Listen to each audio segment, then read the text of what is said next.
শক্তি পূজার মাহাত্ম্য। এই টপিকটা এখনই খুব সময় উপযোগী, কারণ দুর্গা পূজার পর আমরা দেখছি কালী পুজো, আজকে জগদ্ধাত্রী পুজো, তাহলে শক্তি পূজারই চলছে। আমাদের হিন্দু শাস্ত্রে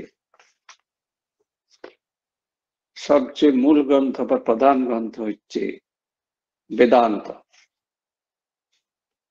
বেদান্তের মূল কথা ব্রহ্ম সত্য, জগৎ মিথ্যা। আর আমরা সবাই জানি হিন্দু শাস্ত্রের সর্বশ্রেষ্ঠ গ্রন্থ। আর তার মূল কথা ব্রহ্ম সত্য, জগৎ মিথ্যা। ব্রহ্ম হচ্ছে পারমার্থিক সত্য, জগৎ হচ্ছে ব্যবহারিক সত্য, যেটা আমরা সবাই আছি, দেখছি, কথা বলছি জগৎটাকে। তো বেদান্ত এই পারমার্থিক সত্যটাকে স্থান দিয়েছে ব্যবহারিক সত্যটাকে মিথ্যা, মায়ার দ্বারা সৃষ্ট, এইভাবে এক্সপ্লেনেশন করেছে অজ্ঞান থেকে, বেদান্তের ভাষা। এই বেদান্তের ভাষা সাধারণত লোকেরা এত কঠিন তত্ত্ব, এত কঠিন শব্দ মানে আমাদের বোধগম্য হয় না, সম্ভবই নয় সাধারণ মানুষের। তখন কি হলো, সেটাকে সোজা করার জন্য, সহজে বোঝানোর জন্য, মানুষের কাছে পৌঁছানোর জন্য সৃষ্টি হলো শক্তি, তন্ত্র, পুরাণ, দর্শন। এই তন্ত্রে নারী দেবতাকে পূজার করার প্রাধান্য পেয়েছে এবং সেখানে শক্তি পূজার মাহাত্ম্য আমরা দেখতে পাই। যে এই ব্যবহারিক সত্য এবং পারমার্থিক সত্য, এটাকে মানুষের কাছে পৌঁছে দেওয়ার জন্য তন্ত্র, দর্শন, পুরাণ, তন্ত্রের কথা আমরা এই শক্তি পূজার মাহাত্ম্য আছে। তন্ত্র মানে নারীকে দেবতা হিসাবে পূজা করা। ঈশ্বর অর্থাৎ মায়া শক্তি, যিনি সৃষ্টি, স্থিতি, প্রলয়, এই মায়া শক্তি কি, এই শক্তি কি নারী, যিনি সৃষ্টি, স্থিতি, প্রলয় করে থাকেন। তো এইভাবে কল্পনা করে সাধকরা এই যে নারীকে শক্তিরূপে দেখে পূজা করেছে এবং তিনি একটি, যেমন আমরা কালীতে দেখি কালী আর শিব, শিব হচ্ছে প্যাসিভ, কালী হচ্ছে অ্যাক্টিভ। এইভাবে একটা আইডিয়া দিয়েছে যে তিনি সৃষ্টি, স্থিতি, প্রলয় করেছেন, সেই মহামায়া শক্তি এই রূপে বর্ণনা পেয়েছে। এই শক্তিকে নানা রূপে সাধকরা দেখেছেন, কল্পনা করেছেন এবং সেই মতো পুজো হচ্ছে বা হবে। কালী, তারা, ভুবনেশ্বরী, দুর্গা, লক্ষ্মী, সরস্বতী ইত্যাদি, জগদ্ধাত্রী। এইভাবে কিন্তু বেদান্ত, তন্ত্র, তারপরে নারী দেবতার পুজো। কিন্তু একটা কথা এখানে মনে রাখতে হবে যে নারীকে দেবতা হিসেবে পূজা কিন্তু অনেক প্রাচীন কাল থেকে চলে আসছে এবং শুধু ভারতে নয়, বাইরেও ছিল। ইতিহাসে পাওয়া যায় এলাম, মেসোপটেমিয়া, এসব দেশে স্ত্রী দেবতার পূজার কথা ছিল। বৈদিক যুগে যেমন আমরা পাই তৈত্রীয় আরণ্যক উপনিষদে, তাম অগ্নিবর্ণা তপসা জ্বলন্তীম বৈরচলীম কর্মফলে সুজিষ্টা দুর্গাম দেবীং শরণমা প্রপদ্যে সুতরসি তরসি নমঃ। সেই দুর্গা দেবী শরণাপন্ন হই। শক্তি পূজা মেন যে নারী দেবতা দুর্গাকে প্রকট করা হয়েছে এবং সেই দুর্গা পূজা শুধু বাঙালিদের যে নয়, অন্যান্য জাতির ক্ষেত্রে একটা বিরাট উৎসব। বাঙালিদের তো আনন্দের দিন এবং উৎসবের দিন। এখন এই যে দুর্গা, এতগুলো দেবতা দেবীদের মধ্যে মাতৃশক্তি বা মাতৃদেবী, নারীকে মাতৃরূপে পূজা করা, দুর্গাকে প্রাধান্য দিয়েছে। এবং দুর্গার কথা আমরা বেদেও পেয়ে যাচ্ছি, বৈদিক যুগ থেকে চালু ছিল। এখন আমরা যে এখন দুর্গা পূজাতে করি, সবারই মনে দুর্গা পূজার উদ্ভবটা কি হলো, এটা তো আমরা দেখলাম শাস্ত্র থেকে কিভাবে আস্তে আস্তে দুর্গা পূজা সাধকরা কল্পনা করলেন দুর্গা দেবী রূপে, কালী রূপে, জগদ্ধাত্রী রূপে, সরস্বতী রূপে সবাইকে পূজা কর। যদি দুর্গাপূজার উদ্ভব সম্বন্ধে আপনারা হয়তো শুনেছেন, তবু একটু বলছি। ষোড়শ শতকে রাজা উদয়নারায়ণ অশ্বমেধ যজ্ঞ করার কথা বা ইচ্ছা প্রকাশ করেন। তখন পণ্ডিতরা বললেন, এই কলিযুগে অশ্বমেধ যজ্ঞ হয় না, দুর্গা পূজা কর। দুর্গা পূজা করলে ঠিক একই ফল পাবে, যেটা আমরা পুরাণে এসব কাহিনী আছে এবং জেনেছি। সেই রাজা উদয় নারায়ণের করতে পারেননি, তার পৌত্র কংস নারায়ণ বলছে 9 লক্ষ টাকা ব্যয় করে পূজা অনুষ্ঠিত করেন। এবং এইভাবে আমাদের কাছে দুর্গা পূজা প্রচলিত হয়, সমগ্র হিন্দু সমাজে প্রচলিত হয়। বাংলা হিন্দু সমাজের এটা বিশেষ ধর্মীয় এবং সামাজিক উৎসব, দুটো কথা। দুর্গা পূজা হচ্ছে যেমন ধর্মীয় আছে, সামাজিক আছে। পরে এই দুটো কথা আমি আসছি, কেন ধর্মীয় এবং সামাজিক বলছি। তো এটা শরৎকালে আমরা জানি যে রামচন্দ্র যখন সীতাকে উদ্ধার করতে গিয়েছিলেন, তখন কিন্তু রামচন্দ্র দুর্গাকে পুজো করেছিলেন, সেটা বসন্তকাল, সেই জন্য বোধন করতে হয় না, এসব আছে, মূর্তি সমারোহ। আর এই দশমী তিথিতে বিজয়া দশমী কেন বলা হয়, মহিষাসুরকে বধ করতেছিলাম। চণ্ডীতে মা দুর্গার কথা সমস্ত আছে, আমরা জানি পুরো। এই মূর্তি পূজার প্রসঙ্গে, ভারতের এই মূর্তি পূজা প্রসঙ্গে ভারতের বাইরে একটা ভুল ধারণা ছিল যে এগুলো সব ভয়াবহ কুসংস্কার। স্বামী বিবেকানন্দ 1893-তে চিকাগো ধর্ম মহাসভাতে বলেছিলেন, এই মূর্তি পুজো কোনো ভয়াবহ নয়, আধ্যাত্মিক উচ্চ ভাব গ্রহণ করা, পৌঁছানোর জন্য একটা উপায় মাত্র। এখন দুর্গার অর্থ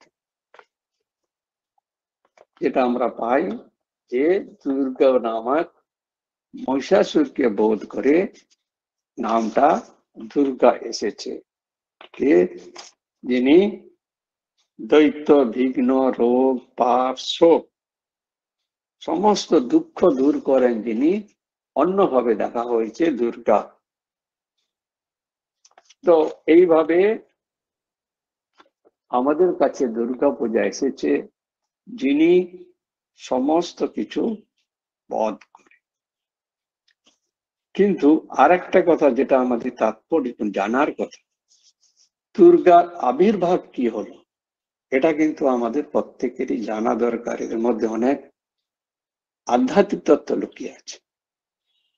পুরাণে আমরা পাচ্ছি যে অসুরগণ দেবতাদের অত্যাচার করে, দেবতারা পরাজিত হয়, সেই সময় দেবতারা বিষ্ণু, ব্রহ্মা এদের কাছে ছুটে যায়। তখন তারা বলল, তোমরা সবাই অস্ত্র প্রদান করে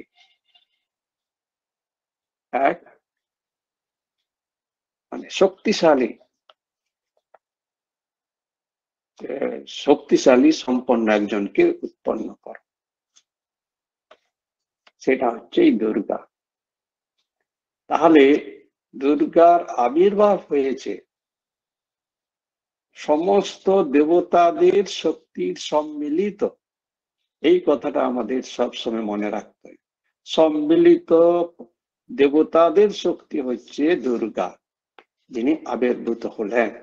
কারণ মহিষাসুর এত শক্তিশালী, অশুভ শক্তি এত শক্তিশালী যে তাকে বধ করার জন্য অশুভ রূপী শক্তি মহিষাসুরকে বধ করার জন্য সমস্ত দেবতারা একত্র হয়ে যে যার অস্ত্র প্রদান করেন এবং দুর্গার আবির্ভাব। সেখানে আছে বরুণ দেব মহামায়াকে দিয়েছিলেন শঙ্খ, যার ধ্বনি মঙ্গলময়। শঙ্খের আওয়াজে স্বর্গ মর্ত নরক জুড়ে থাকা সব অশুভ শক্তি ভীত দুর্বল হয়ে যায়। বজ্র, দেবের হাতে বজ্র তুলে দিলেন দেবরাজ ইন্দ্র, নিজের বজ্র থেকে আরেকটি বজ্র সৃষ্টি করে তা মহামায়াকে দেন। মা দুর্গার হাতের অশনি দৃঢ়তা ও সংহতির প্রতীক। এই দুগুণের মাধ্যমে জীবনে নিজের লক্ষ্যে পৌঁছতে সক্ষম হন মানুষ। গদা দিলেন যমরাজ, দেবী দুর্গাকে দিয়েছিলেন গদা, যা কালদণ্ড নামে পরিচিত। তীর ধনুক দিলেন পবন দেব, দুর্গাকে দিলেন তীর ধনুক। ইতিবাচক শক্তির প্রতীক হচ্ছে তীর ধনুক। অসুরদের বিরুদ্ধে যুদ্ধ করার সময় এই তীর ধনুক ব্যবহার করেন মা দুর্গা। তলোয়ার হলো মানুষের বুদ্ধির প্রতীক, যার জোরে সমস্ত বৈষম্য অন্ধকারকে ভেদ করে যায়। ঘণ্টা, বিভিন্ন অস্ত্রের সঙ্গে দেবীর হাতে ঘণ্টা। পুরাণে কথিত আছে দেবরাজ ইন্দ্রের বাহন ঐরাবত দুর্গাকে ঘণ্টা দিয়েছিলেন। ঘণ্টার ধ্বনি অসুরদের তেজকে দুর্বল করে। পদ্ম, দশভুজা দেবীর হাতে ব্রহ্মা তুলে দেন পদ্ম, পাকে জন্মালেও কলঙ্কহীন। দেবীর আশীর্বাদে অন্ধকার কেটে আলোর সঞ্চার হয়। শুভ শক্তির বার্তা নিয়ে আসে পদ্ম ফুল। সাপ, শেষনাগ দেবী দুর্গাকে দিয়েছিলেন নাগপাশ, শুদ্ধ চেতনার প্রতীক হলো এই সাপ। এইভাবে আমরা দেখছি দুর্গা দেবী মানে প্রচন্ড শক্তিশালী সমস্ত দেবতাদের সম্মিলিত শক্তি, এটা আমাদের জন্য মনে থাকে।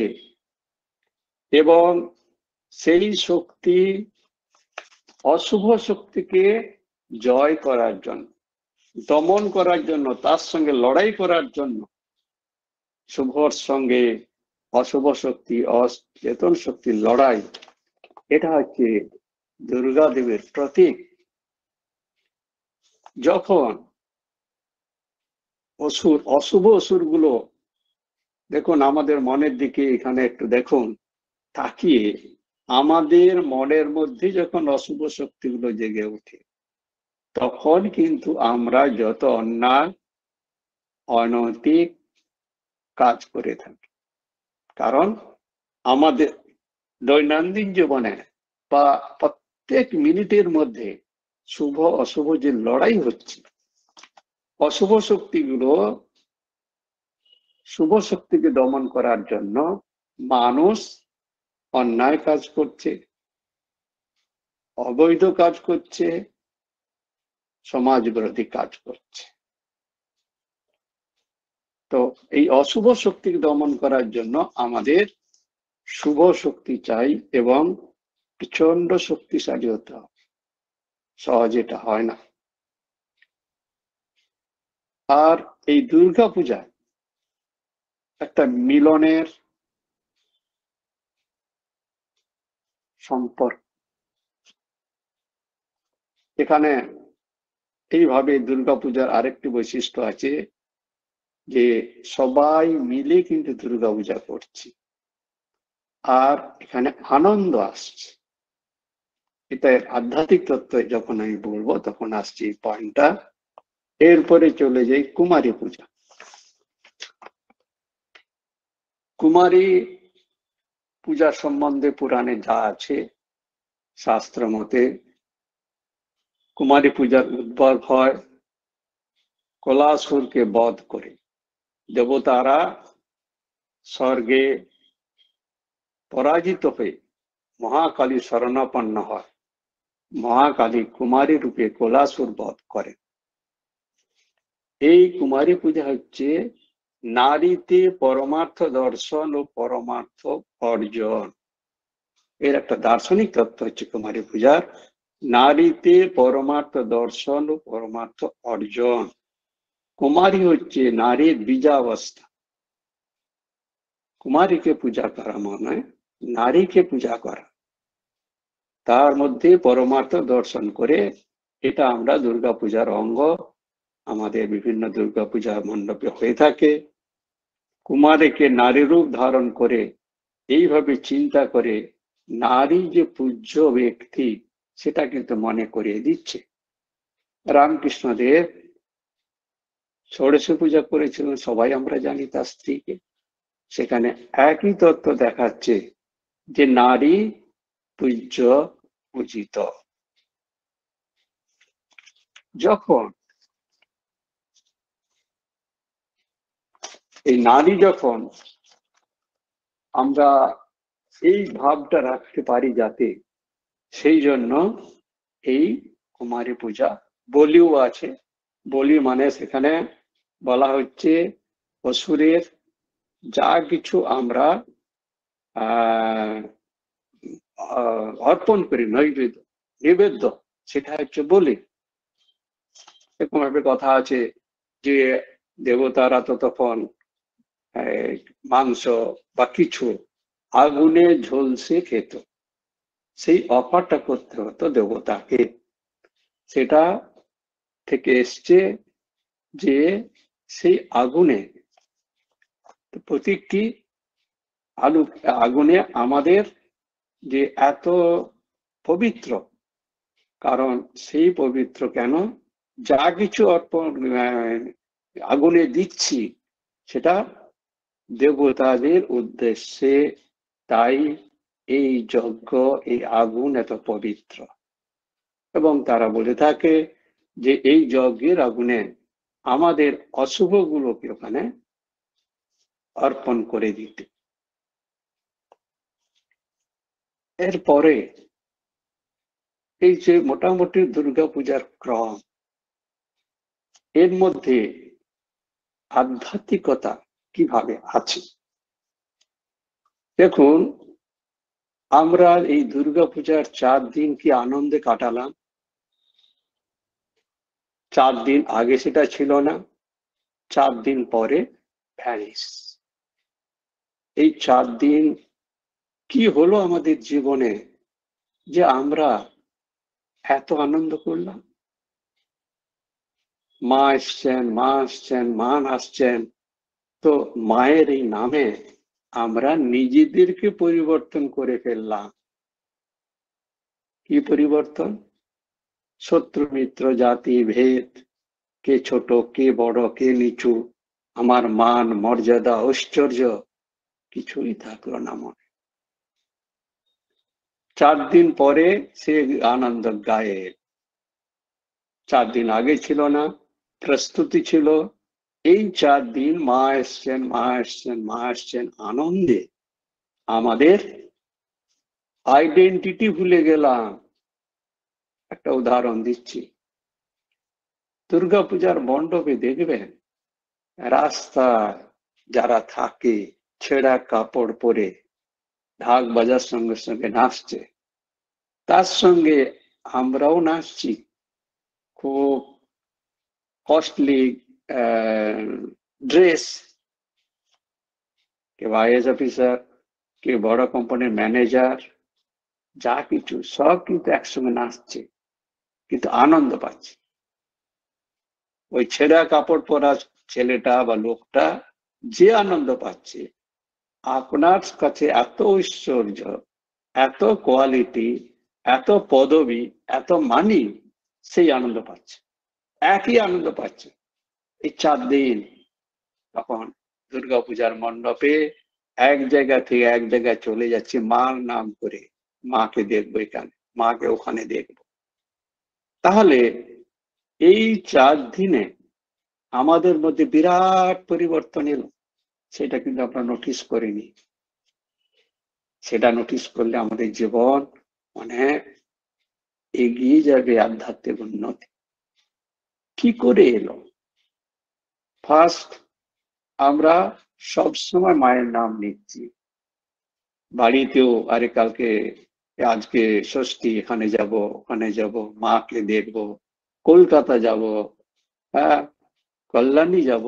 এই যে মায়ের নাম, দিন রাত শুধু মায়ের নাম, মায়ের এখানে দেখবো ওখানে দেখবো, এই মায়ের নাম আমাদের জীবনকে পরিবর্তন করে দিল। এটা মায়ের সে কি শক্তি, তার কি গ্রেস, তার প্রচন্ড শক্তি, যে শক্তি দিয়ে ওই 4 দিন উঁচু নিচু, মানি সম্মান, ধনী গরিব সব এক।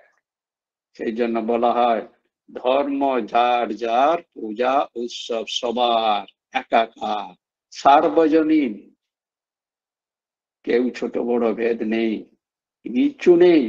আর যে আনন্দটা আমরা 4 দিনে উপভোগ করলাম, এই আনন্দ 4 দিন পরে যে আমরা পাচ্ছি সে আনন্দ থেকে আলাদা, সেটা হচ্ছে সুখ। এখন দুর্গাপূজা চলে গেছে, দেখুন কি হচ্ছে, সে আনন্দ নেই কিন্তু সুখ। সুখ হচ্ছে যখন আমাদের বাসনা কামনা পূর্ণ হয়, তখন হচ্ছে সুখ, কিন্তু সেই আনন্দটা পেলাম না। এই 4 দিনের দুর্গাপূজা থেকে এটা থেকে বোঝা যাচ্ছে সেই আনন্দ কোন প্রাচুর্য, কোন সম্মান, কোন ধনবান ব্যক্তির দ্বারা পার্চেস করা যাবে না। সেই আনন্দ যেমন ছেঁড়া ফাটা ওই লোকটি, রাস্তার লোকটা পাচ্ছে, আপনিও পাচ্ছেন। তার মানে আইডেন্টিটি, নিজের পরিচয়টা ভুলে গেলেন এই 4 দিন। আমি অমুক, আমি একজন ব্যারিস্টার, আমি একজন আইএস অফিসার, আমি একজন রিচ ম্যান, আমার এত টাকা আছে, এ আছে, সেটা ভুলে গেলেন। আর ওইদিকে গরিব লোকটা ছেঁড়া কাপড় পরে এসছে, সেও তার আইডেন্টিটি ভুলে গেছে, আমি গরিব, রাস্তাতে কিন্তু সেটা ভুলে। তাহলে মায়ের এমন শক্তি, মায়ের নাম নিতে নিতে আমরা নিজেদের আইডেন্টিটি মানে পরিচয়, আমাদের যে অহংকার, সেটাকে ভুলে গেল। আর সেই ভুলের জন্য সে আনন্দ, মা আসার যে 4 দিন আনন্দ পেলাম, সে আনন্দ আর পেলাম না। কখন? যখন আমরা আবার নিজের জায়গা ফিরে এলাম, নিজেদের আইডেন্টিটি। আরে আমি এত বড় অফিসার, কালকে তো অফিসে যেতে হবে, ব্যাস ফিরে এলেন, সে আনন্দটা চলে গেল, ভ্যানিশ হয়ে গেল। তাহলে ঈশ্বরের নাম নিতে নিতে যে আনন্দ, যেটা শিক্ষা পেলাম, আমাদের জীবনে পরিবর্তন এলো 4 দিন। নিশ্চয়ই সবাই সম্মত হবেন যে 4 দিন মায়ের নাম, ঈশ্বরের নাম নিতে নিতে নিজেদেরকে পরিবর্তন করেছেন। কি পরিবর্তন? আপনার পরিচিতি, আপনার আইডেন্টিটি ছেড়ে দিয়েছেন, যার জন্য তা আনন্দ পেয়েছে। কিন্তু আমরা সেই একই লোক। তার মানে আমরা ইচ্ছা করলে নিজেদেরকে পরিবর্তন করে ওই রকম আনন্দ ধরে রাখার চেষ্টা করতে পারি। এটা সম্ভব, নিজের এক্সপেরিয়েন্স, আমরা নিজেরাই সেটা উপভোগ করেছি বা আপনারা এক্সপেরিয়েন্স করেছেন। এটা তো থ্রু এক্সপেরিয়েন্স, আর তো কিছু নয়। তো এই আনন্দ আসে মায়ের নামে, ঈশ্বরের নামে নিজেদেরকে ভুলে দেওয়া। আধ্যাত্মিক শক্তি যেটা মায়ের আছে, দুর্গা পূজার মেন উদ্দেশ্য ছিল আমাদের আধ্যাত্মিক শক্তিতে শক্তিশালী হওয়া, যাতে অশুভ শক্তি আমরা দমন করতে পারি। আর উনি এসেছিলেন সেই আশীর্বাদ দেওয়ার জন্য। কিন্তু আমরা জড়বাদের পূজারী, তাই দুর্গা মণ্ডপে কি দেখতে পাই? ভক্তি গীতির কোনো লেশই থাকে না, থাকে অরুচিপূর্ণ গানের ভরা। আসল আধ্যাত্মিক তাৎপর্য উদ্দেশ্যটাকে একদম মিশিয়ে দিল। দুর্গাপূজা বলেছে একটা ধর্মীয় এবং সামাজিক অনুষ্ঠান। সামাজিক অনুষ্ঠানে এত জোর দিয়ে দিলাম, ধর্মভাবটা কিন্তু ভ্যানিশ হয়ে, যার জন্য দুর্গাপূজার মানে অবতারণ বা করা হয়। আর আমরা এই এক্সপেরিয়েন্সটা করি দুর্গাপূজার যে ধর্মীয় এবং সামাজিক। সামাজিক এই অর্থে সবাই একত্র হয়, বাড়ির সব ছেলেমেয়েরা একসঙ্গে আসে, মিলন ক্ষেত্র। শুধু বাড়িতে নয়, সমাজে সবাই মিলে একসঙ্গে পূজা করে। তো নিজেকে পরিবর্তন করা, যে আমরা পরিবর্তিত হয়ে গেছিলাম, যে আনন্দটা পেয়েছিলাম, সেটা আমরা ভুলে যাই। এখানে আরেকটা হচ্ছে, এটা হচ্ছে যতই আনন্দটা ছিল, আপনি তখন কিন্তু ধনী ছিল, সবাই ধনী। এই 4 দিন আমরা মায়ের নামে নিজেদের আইডেন্টিটি, নিজেদের পরিচয় খুঁজে, সেই রাস্তার লোকের সঙ্গে হোক, শত্রুর সঙ্গে হোক, সবাই আনন্দ করছে একই। তাহলে তখন আমরা কিন্তু ধনী ছিলাম। ধনী মানে মন আনন্দ। আনন্দ কি করে হলো? মায়ের নাম নিতে।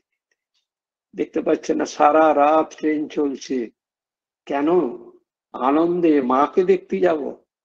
সে কলকাতা কোথায়, কুমারটুলি কোথায়, কোথায় মেদিনীপুর, কোথায় বর্ধমান, কোথায় বাঁকুড়া, সেখান থেকে রাতের ট্রেনে যাচ্ছে, কি টানে মাকে দেখতে যাব, ঈশ্বরকে নামে।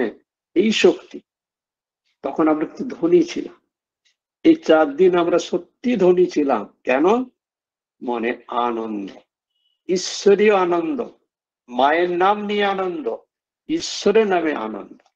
4 দিন পরে গরিব হয়ে গেল, সে আনন্দ থাকলো না। যে ঈশ্বরীয় আনন্দ আমরা 4 দিন উপভোগ করলাম, যার জন্য এত এলো, মায়ের নামে, মায়ের আশীর্বাদ নিশ্চয়ই আছে শক্তিশালী। তিনি এসেছেন তো মা আমাদের দুর্বিঘ্ন দূর করার জন্য। কিন্তু আমরা গরিব হয়ে গেলাম, যেই মাকে দূরে করলাম। এখন তো আমি তো এক্সিকিউটিভ ম্যানেজার কোম্পানি, আমি তো একজন আইএএস অফিসার, অফিস যাওয়া শুরু করি, মার নামটা ভুলে গেলাম। এ প্রসঙ্গে আরেকটা কথা মনে পড়ে যাচ্ছে, খুব সুন্দর করে বলেছে ভূষণ আর দূষণ। ভূষণ মানে অলংকার, দূষণ মানে অলংকার নয়। বলছে রাবণ, উদাহরণ দিয়ে দেখাচ্ছে, রাবণের মতো বিদ্বান কে আছে, কর্মকাণ্ডী কে আছে, যিনি সমস্ত দেবতা গন্ধর্ব বিজয় প্রাপ্ত করেছিলেন, কূটনীতিজ্ঞ ছিলেন। এ হেন রাবণ, এত ভূষণ, এত অলংকার, more than IAS officer, more than everything, এবং ভেদ বেদান্ত। এত রাবণের এত গুণ সত্ত্বেও কি ছিল? ওই গুণে, আইডেন্টিটিতেই ইগো বেড়ে গেল। ঈশ্বরে প্রেম ছিল না, ঈশ্বরে ভক্তি ছিল না। তাহলে কি হলো? সে রাক্ষসেই থাকে। তখন বলছে ভূষণ যখন ঈশ্বরের সঙ্গে যুক্ত হলো না, সেটা দূষণ হয়ে গেল। যেমন রাবণের ক্ষেত্রে এত ভূষণ, এত অলংকার, মানে মানে একজন মানে সাধারণ মানুষের পক্ষে সম্ভব নয়। কিন্তু যেহেতু কৃষ্ণের প্রতি তার প্রেম ছিল না, ঈশ্বরের সঙ্গে তার যোগ ছিল না, সেটা কি হয়ে গেল? দূষণ হয়ে গেল। আর তার সাইড বাই সাইড উদাহরণ দিয়ে বলছে, বালি বৃত্রাসুর রাক্ষস কুলে জন্মগ্রহণ করলেও ঈশ্বরে কৃষ্ণে প্রেম ছিল, তাই তারা সর্বশ্রেষ্ঠ বলা হয়। ভূষণ মানে আমার যা কিছু আছে ঈশ্বরকে সঙ্গে যুক্ত করা, ঈশ্বরকে সমর্পণ করা, ঈশ্বরে ভক্তি রাখা। এই দুর্গাপূজার 4 দিন আমরা কি করলাম? আমাদের যা কিছু ভুল ছিল, দূষণ ছিল, অনেক কিছু তো অপরাধ ছিল, আমরা তো পাপী ছিলাম, কিন্তু মায়ের নাম নিতে নিতে ভূষণ হয়ে এক আনন্দ, আনএক্সপ্রেসিবল জয়, সে আনন্দে মেতেছিলাম। কিন্তু এই 4 দিন পরে কি হলো? আমাদের ভূষণটা যা ছিল ভুলে গেছিলাম বলে ভূষণ ছিলাম। আমরা 4 দিন পরে কি করলাম? ঈশ্বরকে বিচ্ছেদ করে গেলাম। কি করে? কি আমি তো ম্যানেজার, আমি তো এই, কি করে? ব্যাস, ঈশ্বরে সমর্পিত নয়। তাই দুর্গাপূজার মাহাত্ম্য ভালো করে বুঝে উনি এসেছিলেন আধ্যাত্মিক শক্তি প্রদান করে আমাদেরকে ধনী রাখার জন্য, আনন্দে রাখার জন্য। যে আনন্দ 4 দিন পেয়েছিলাম, সেই আনন্দটা কন্টিনিউ করতে পারবো যদি ভূষণটাকে, আমাদের যে ভূষণটাকে ঈশ্বর থেকে যোগাযোগ করি। ভূষণ মানে যা ঈশ্বরের কাছাকাছি এনে দেয়, জুড়ে দেয়। দূষণ মানে ঈশ্বর থেকে দূরে নিয়ে চলে যায়। তো আমাদেরকে ধনী ছিলাম, ভিখারি হয়ে গেলাম।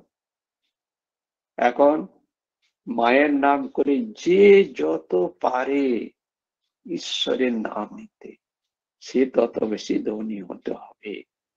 মায়ের মাতৃপূজার এই উদ্দেশ্যটা আমাদের খুবই মনে রাখা প্রয়োজন। আর এই যে ঈশ্বরমুখী করা, এই প্রসঙ্গে মায়ের একটা কথা মনে পড়ছে। মা একবার শীতকালে রৌদ্র স্নান করছেন, বসে আছেন পানি। একজন বৃদ্ধ মহিলা এসে জিজ্ঞেস করলেন যে, মা, কাম কি কোনোদিন যাওয়ার নয়? কাম মানে এখানে বাসনা, আমাদের মনে যে এত বাসনা, এত ইচ্ছা, যাওয়ার নয়? তখন মা সুন্দর উত্তর দিলেন। মা কি ছিলেন? কোনো ধর্মগ্রন্থ নয়, পাড়া গাঁয়ের মেয়ে, কোনো তার কোয়ালিফিকেশন ছিল না, অশিক্ষিত। কি উত্তর, কি গভীর উত্তর দিলেন! একজন চন্দ্র এক্সপ্লেন করেছেন যে মার মধ্য থেকে এত গভীর উত্তর এলো, সহজ সরল। মায়ের কথা তো সবসময় সহজ সরল। উনি উত্তর দিলেন, আরে কাম তো, এই শরীর তো কাম থেকে উৎপত্তি, তাহলে কাম কি করে যাবে? শরীর না গেলে তো হবে না। একটা উপায় আছে, ঈশ্বরমুখী করো, ঈশ্বরকে সমর্পণ করো।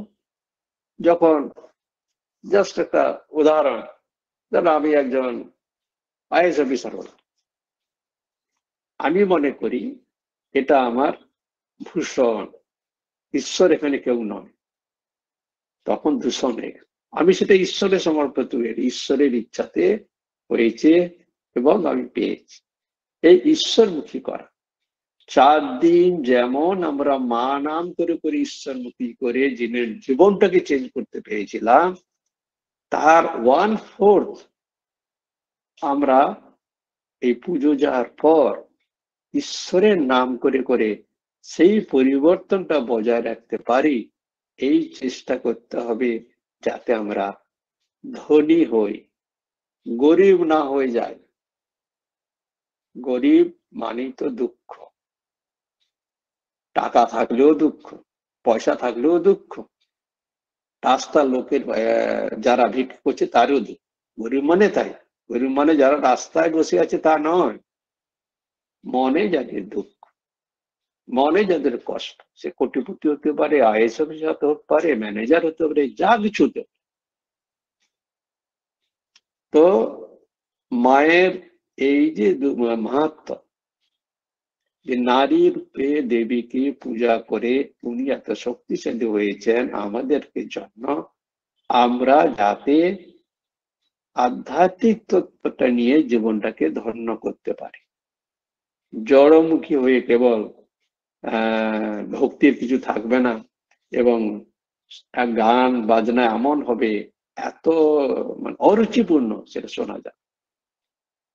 তো সবাই মিলে মায়ের এই তত্ত্বটা, আধ্যাত্মিক তত্ত্বটা মনে রাখুন, যে 4 দিন যেমন মায়ের নাম করেছিলাম, বাকি সময়, এত সময় না হলেও কিছু সময় মায়ের নামে, ঈশ্বরের নামে, এটা ঈশ্বরের, এটা ঈশ্বরের, আপনার কাছে যা আছে, কুড়ে ঘর, সেটা তো ঈশ্বর দিয়েছে, এইভাবে ঈশ্বরের নাম। শুধু নেই নেই করছেন কেন? আমার এটা নেই, এটা নেই, এটা নেই, এটা নেই, ব্যাস ঈশ্বরকে ভুলে আছে। কুড়ে ঘর দিয়েছে তো, একটা গ্লাস দিয়েছে তো, বাটি দিয়েছে তো, ঈশ্বরের নাম। যেমন দুর্গাপূজাতে, তখন কি আমি চিন্তা করেছিলেন এত আনন্দ পাচ্ছেন যে আমার তো কোথায় কুড়ে ঘর, আমার তো রাস্তায় থাকতে হবে? সে বোধ ছিল না, তাই আনন্দ পেয়েছে। তো আধ্যাত্মিক তত্ত্বটা নিয়ে আমাদের জীবনকে ঈশ্বরমুখী করা জীবনের উদ্দেশ্য এবং ধনী হওয়া কর্তব্য। এবার যদি কিছু প্রশ্ন থাকে বলো। মহারাজের বক্তব্য দ্বারা আমরা সমৃদ্ধ হলাম, তত্ত্ব ও তথ্য সমৃদ্ধ আলোচনার দ্বারা আমরা উপকৃত হলাম। মহারাজকে আবারও প্রণাম জানাই। এবার যদি কারো কোনো প্রশ্ন থাকে একে একে আনমিউট করে করতে পারেন।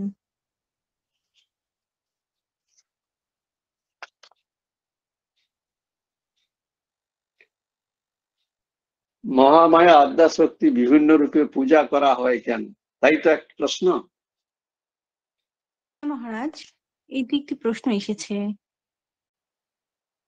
পুরাণ তন্ত্রে আছে শক্তি পূজা।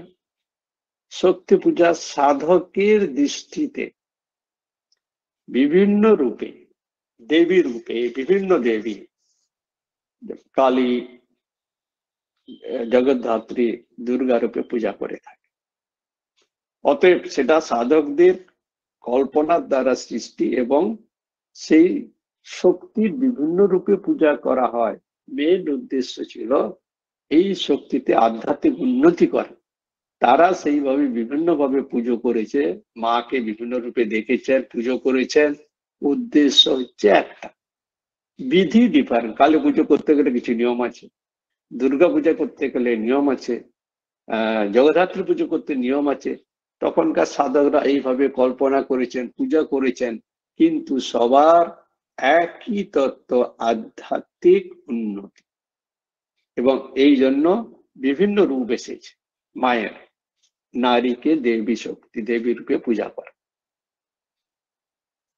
নেক্সট কিছু কোশ্চেন থাকলে।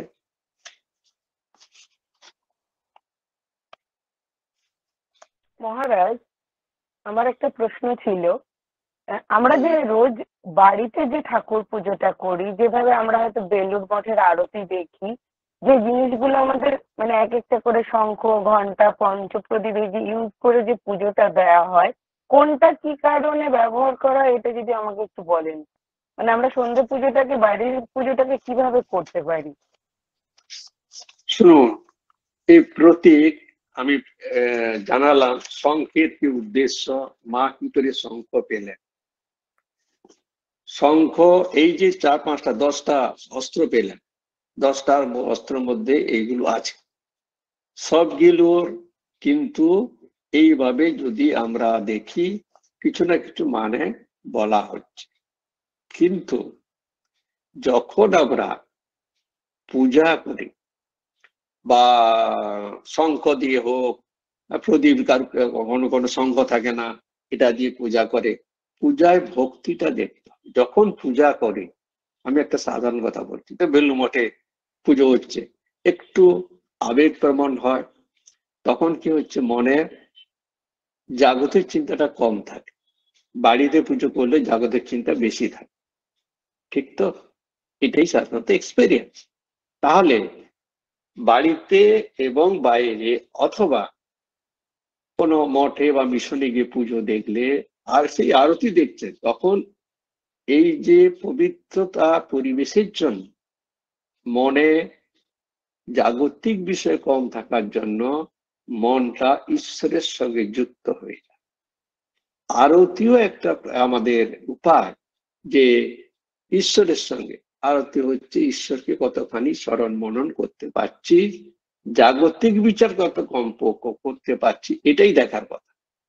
আমি আরতি বাড়িতে থেকে করি বা মন্দিরে গিয়ে করি বা বেলুড় মঠে বা যারই আরতি দেখুন না কেন, ক্রাইটেরিয়া হচ্ছে, মানপত্র হবে, ক্রাইটেরিয়া হবে আমি মনটাকে এই আরতির সময় কতক্ষণ মায়ের কাছে রাখতে পেরেছি। আর এই যে আনুষঙ্গিক, এই হচ্ছে দীপ হচ্ছে, চামর হচ্ছে, এটা চেঞ্জ অফ থট, কিন্তু থটটা ঠাকুরের প্রতি, ঈশ্বরের প্রতি রাখতে, জাগতিক চিন্তা কম করতে হবে। এইটাই হচ্ছে আরতি থেকে আমাদের মেন, এটার উপর ধ্যান দেওয়ার কথা। এবং তখন কিন্তু আপনি আধ্যাত্মিকভাবে এগিয়ে যান। শঙ্খ যেমন এখানে 10টা আমি বললাম, শঙ্খের কি ত্রিশূল, সত্য রজতম, সেটা যে মেরেছে, এসব আছে, কিন্তু আসল হচ্ছে ভক্তি, ঈশ্বর। এই যেমন উদাহরণটা দিলাম, 4 দিন আপনারা তো কিছুই জানেন না, আরতিও করছেন না, কিচ্ছু না, শুধু মার নাম জপ করছে, সেটা আনন্দ। সেখানে তো কোনো রিচুয়ালস এলো না, আপনি তো রিচুয়ালস করছেন না, শুধু প্রতিমা দর্শন করছেন, আনন্দ করছেন, নাচছেন, যারা পুজো করছে করছে। এইটাই হচ্ছে আসল কথা, আমি কি আনন্দটা পাচ্ছি ঈশ্বরের নাম নিয়ে। আশা করি আপনি উত্তরটা পেয়ে গেছেন যে এটা আমাদের দেখার কথা। হ্যাঁ মহারাজ, মহারাজ প্রণাম নেবেন।